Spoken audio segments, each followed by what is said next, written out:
This is my Delta Unisaw, manufactured in 1955. It has an Incra fence on it with a very nice blade guard which allows me to use it in a very safe manner. This saw is the most useful tool in my shop.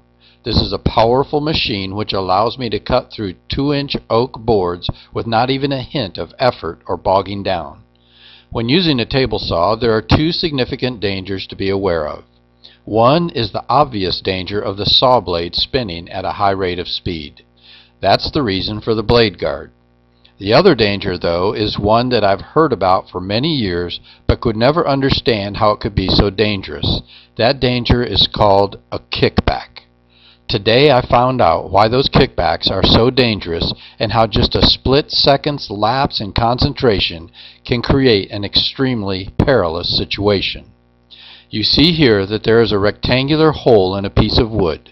When looking at the back side of that piece of wood, you see where that hole blew out the back side. This hole was caused by a 1/2 by 2.5 inch red oak board that I was cutting.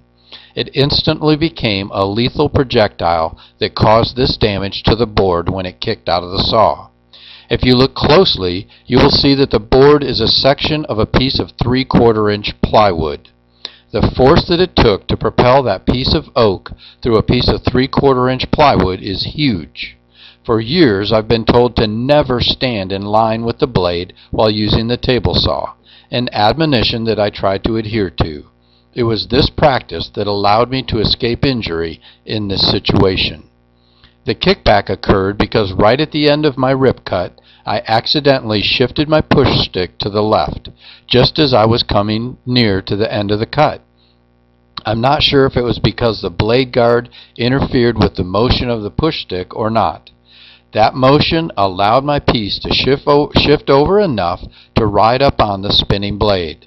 The blade guard put downward pressure on the piece so the spinning blade caught it and sent it across the shop.